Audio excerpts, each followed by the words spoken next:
Terima kasih pemirsa, Anda masih bersama kami di program Berita 5 Simpang 5 TV. Informasi selanjutnya pemirsa, Musus Indarni Haryanto beserta pengurus kabupaten Rabu pagi secara resmi memimpin pengurus Gerakan Nasional Orang Tua Asuh Kabupaten Pati dengan sebelumnya dilantik oleh Ketua Lembaga GNOTA Provinsi Jawa Tengah Zaimatun Ali Mufis dengan disaksikan Kabupaten Pati Haryanto di ruang Pragula Setda Pati.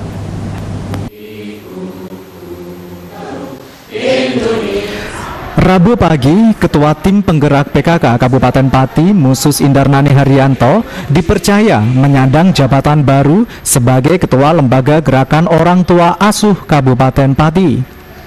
Dalam kesempatan tersebut, Ketua Lembaga Gerakan Orang Tua Asuh Provinsi Jawa Tengah, Zaimatun Ali Mufis, melantik ketua sekaligus para pengurus di ruang Pragula Setda Pati dengan disaksikan Bupati Pati Haryanto dan tamu undangan lainnya. Dengan pelantikan tersebut diharapkan pengurus kabupaten dapat meningkatkan peran serta fungsi Lembaga Gerakan Nasional Orang Tua Asuh untuk meningkatkan program pendidikan di Jawa Tengah dengan sasaran utama yaitu seluruh anak di Jawa Tengah dapat mengikuti program wajib belajar pendidikan dasar secara berkesinambungan sampai tamat sekolah. Ditemui seusai pelantikan, Musus Indarni Haryanto menuturkan program jangka pendek pihaknya akan segera melakukan konsolidasi ke internal terlebih dahulu. Yang pertama saya ucapkan terima kasih atas terlantiknya kepengurusan GNOTA dan FKK Kota ini. Yang kedua itu saya ingin konsolidasi dan koordinasi dengan para pengurus LGNOTA dan FKK Kota Kecamatan se-Kabupaten Pati untuk menyamakan persepsi atau misi yang ada di LGNOTA ini. Sementara itu, Bupati Pati Haryanto berharap agar ke depan program kerja dari Lembaga Gerakan Nasional Orang Tua Asuh Kabupaten Pati berjalan beriringan dengan program dunia pendidikan di Pati. Lembaga GNOTA ini bukan hal yang baru, akan tetapi karena aturan harus pergantian kepengurusan sehingga ketuanya dijabat oleh istri Bupati.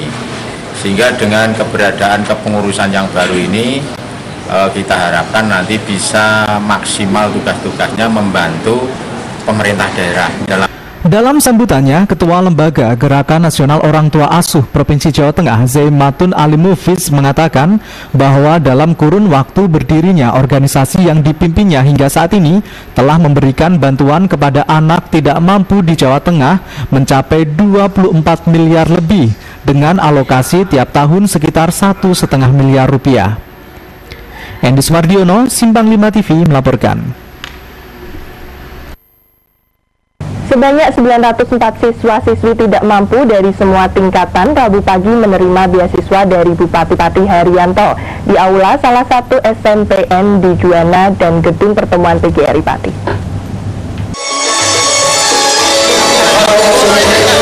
Bupati Pati Haryanto Rabu pagi memberikan beasiswa kepada 904 siswa-siswi keluarga tidak mampu kepada siswa-siswi kelas 6 SD yang lulus dan melanjutkan ke tingkat SMP atau MTS, siswa kelas 3 SMP yang lulus dan melanjutkan jenjang pendidikan ke SMA, SMK ataupun MA, serta lulusan SMA, SMK, MA tahun 2013 lalu.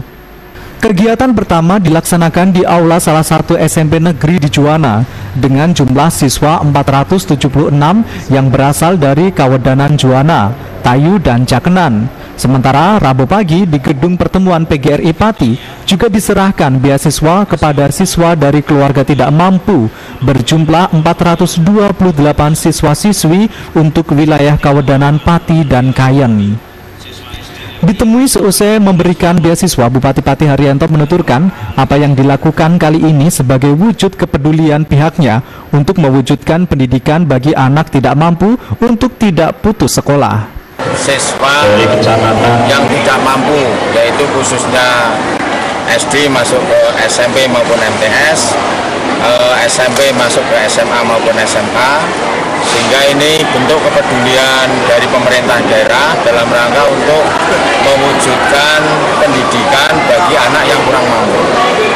sehingga nilainya memang kalau dihitung untuk yang setingkat SMP ini 1 juta, sedangkan untuk SMA SMK ini 1,5 juta. Dalam kesempatan tersebut, bagi siswa-siswi SMP atau MTS mendapatkan beasiswa sebesar 1 juta rupiah.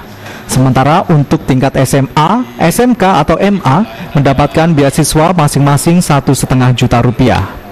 Dalam kesempatan tersebut, Bupati Pati Haryanto mengingatkan kepada para kepala sekolah, guru, pengajar maupun orang tua untuk tetap memacu para siswa untuk lebih berprestasi sehingga pada tahun 2014 agar mereka kembali mendapatkan beasiswa.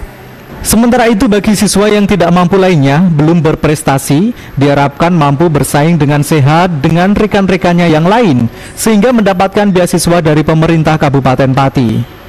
Endi Smardiono, Simpang 5 TV melaporkan. Selanjutnya pemirsa, produksi makanan ringan masih menjadi salah satu peluang bisnis di Kabupaten Pati. Meskipun saat ini terus bermunculan industri rumahan makan ringan, tidak membuat produksi makanan ringan di sejumlah wilayah Kabupaten Pati menjadi mati, seperti yang dilakukan oleh Sumi Lestari, warga Sitirejo, Tambak Romo.